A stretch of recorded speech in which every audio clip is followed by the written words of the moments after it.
guess this is the first episode. This is the Pringliest Pringle. All right. We made it. Hope you enjoyed that introduction. Oh man. We got the YouTube channel. We got this microphone now. Man, we have went from there to here and back again. And oh my God, it just feels like, yesterday. It was yesterday. So,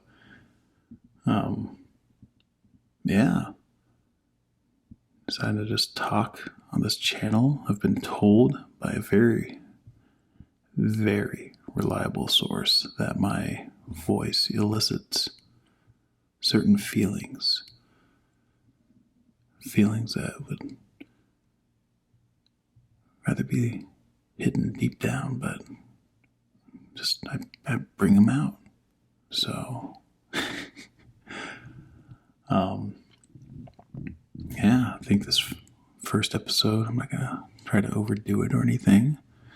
Got this microphone here, and it looks like you can kind of adjust the volume, and there's like, I guess, different gain stuff on the back, and oh, so cool. I mean, I think realistically, all I'm gonna do is, when I got something to say, let's kind of slowly get closer and closer to the microphone, and I'm gonna have to start kind of whispering, and I'm just gonna have to say, hey, how's it going, Pringles? How you doing? I'm just trying to whisper sweet nothings into your ears, just seeing how it is. And then I'll have to kind of back up a little bit so that way you don't blow out your eardrums. Now that I'm listening to this and the, all the mouth noises, I think better come up with a safe word for at least that, because it's pretty cringe. I'm not gonna lie.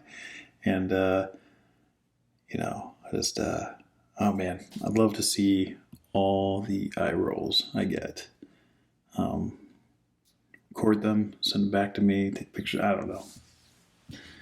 It's gonna be great. But all right, we got the Sagas of the Icelanders, a Penguin Classic Deluxe Edition.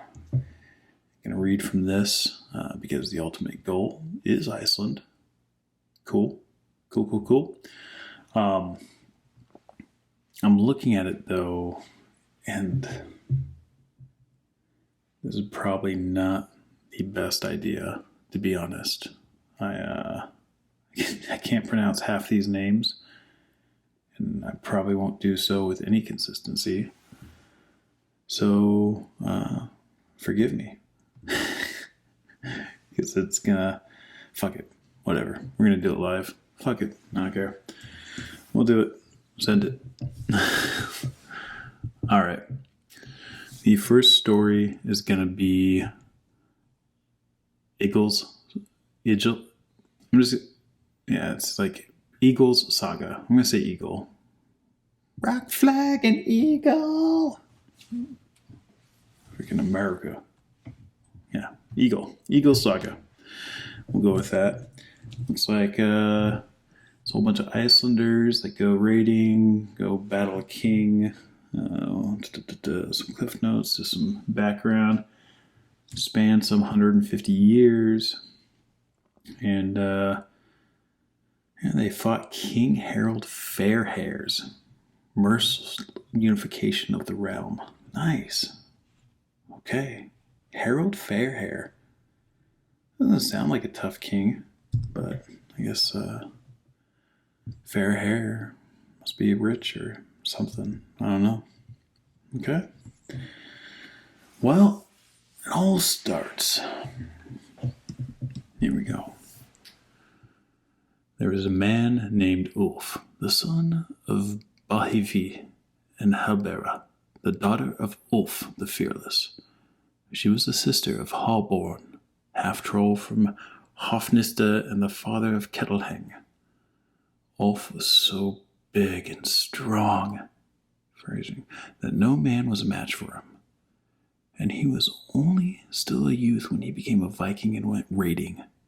His companions was Kari from Burl, a man of high birth who had the strength and courage to perform great deeds. Kari was a berserk. He and Ulf shared all they owned and were close friends. When they gave up plundering, Kari returned to his farm in Burl, a wealthy man. Kari had 3 children, 2 sons called Evenlam and Oliver Hump.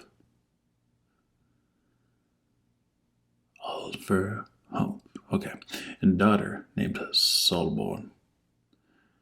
She was a beautiful woman of firm character. Ulf married her. Then he too returned to his farm. He was rich in both lands and possessions. He became a landholder like his ancestors and was a powerful figure. Ulf is said to have been a very clever farmer. He made a habit of getting up early to inspect what his farm hands and craftsmen were doing and to keep an eye on his cattle and cornfields.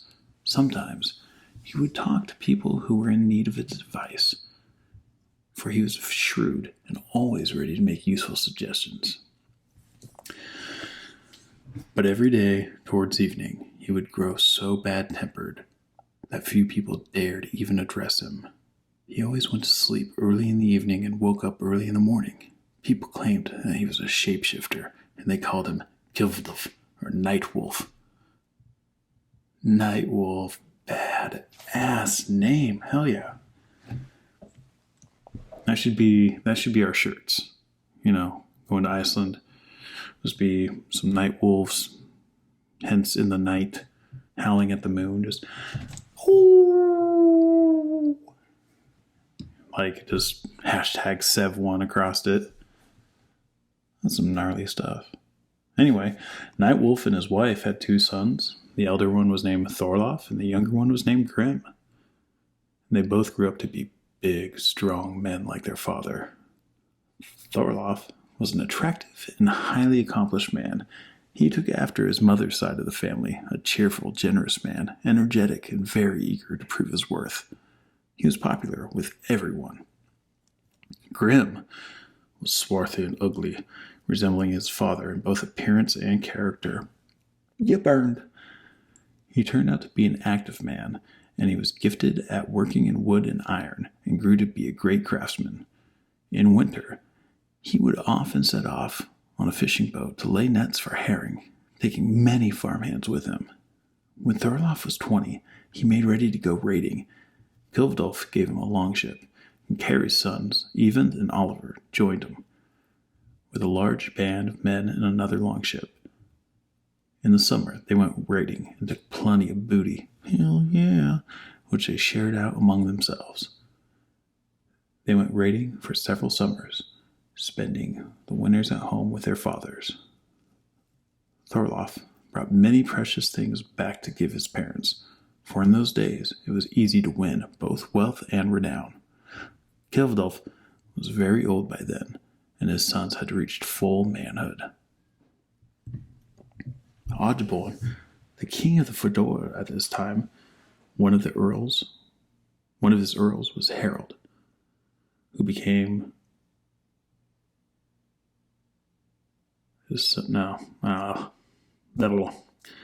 Odborn was king of Fordane at this time.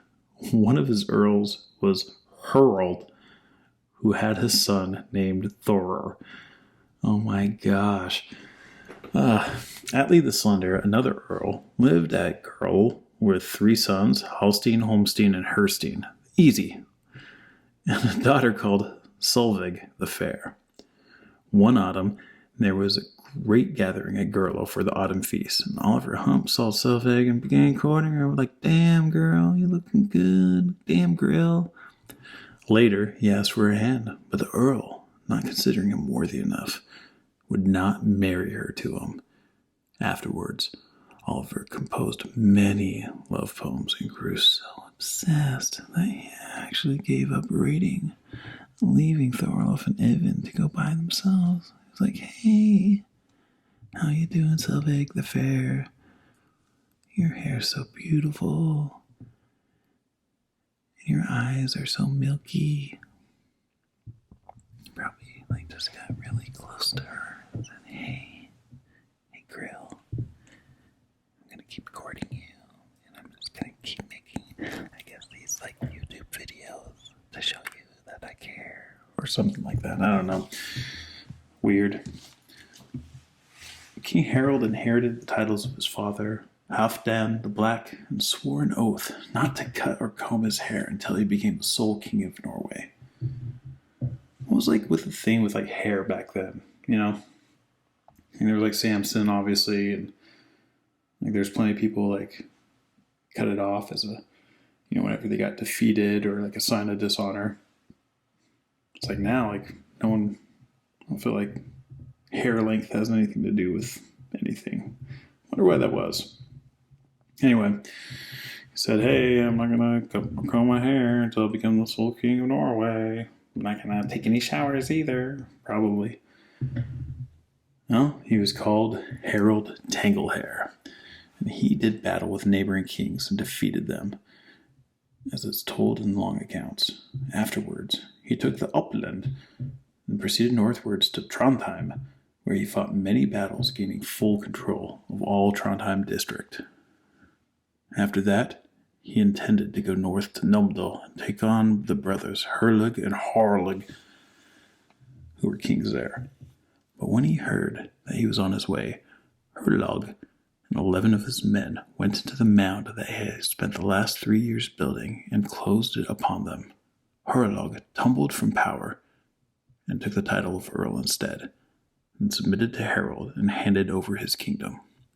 King Harold thereby took Numdal province and Helogland and appointed men to govern there in his name. Leaving Trondheim with his fleet of ships, he went south to the moor, where he won battles against King Huntstum, who was killed there, and then Harold took over Northmoor and Romsdale. All right. Meanwhile, Hunch's son, Solvi Chapa, I like that. Ooh, good intermission here to Chapa. Do an accent, because I'm so good at accents. All right, let's do the Arnold impression. Let's see how that works. Chapa. Get to the Chapa. Okay, gotta hype myself up for it. I'm kind of just, I'll run in place a little bit, do some punches, okay? All right, here we go.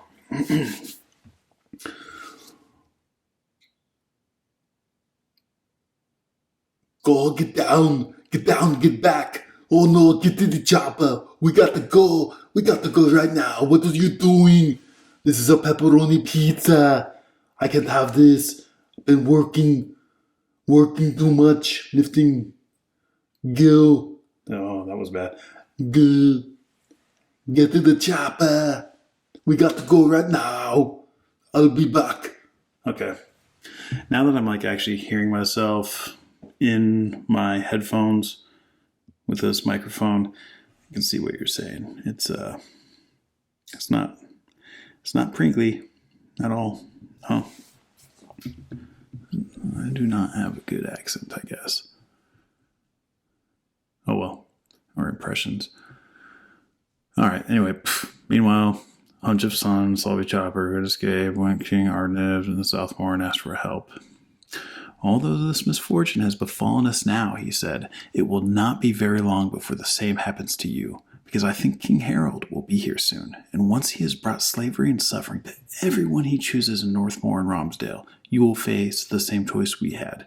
Either defend your property and freedom by staking all the men you can hope to muster, and I will provide my forces against such aggression and injustice, or to follow the course taken by the people of Numdale, who voluntarily entered servitude and became Harold's slaves. My father felt it an honor to die nobly as a king in his own realm rather than become subservient to another king in his old age. I think you will feel the same, and so will any other stalwarts who want to prove their worth. Persuaded by such words, the king resolved to muster forces and defend his land. He and Solvi swore an alliance and sent word to King Odgeborn, who ruled in the Forsdane province, to join forces with him. When the messengers delivered this message to King Osborne, he discussed it with his friends, all of whom advised him to gather his forces and join the people of Moor, as he had been asked. But King Osborne sent around an arrow of war as a signal to call men to arms throughout his kingdom, and dispatched messengers to powerful men asking them to meet him. But when the messengers told Kildulf that the king wanted him to bring all the men on his farm to join him, he replied, "The king would consider it my duty to go with him if he had to defend his land in battles had to be fought in the Forsdane province. But I don't think it's my duty to go up north to Moor and fight there to defend other people's lands. Tell your king, straight out when you meet him, that while he rushes to battle in Kildulf, I will be staying home, and I will not muster any forces to set off to fight Harold Tanglehair. I have a feeling Harold has plenty of good fortune in store for him, but our king doesn't have enough to fill the palm of his hand." Oh my God, burn! Crazy. Messengers went back to the king and told him how their errand had turned out, and Kildulf stayed home on his farm. All right. Well, I think this is a good place to stop. I think it's gone pretty well. I haven't listened to it, and probably won't because I'll delete it, and it'll never see the light of day. So I'm just gonna post it. We did it live. Whatever. I don't know how. I don't know if you're gonna hear me breathing a lot. That might be annoying. That's the only thing I'm consistently worried about, but it doesn't matter because I can just get super close up here again. I'll just whisper like this, and then you'll forget everything. Your mind will just go blank, and I'm just gonna go, oh my gosh, this sounds so cringy. Okay. All right, well, I think that's it. So, whenever you decide to listen to it, either have a good morning or have a good night. I guess we will see you later. Bye.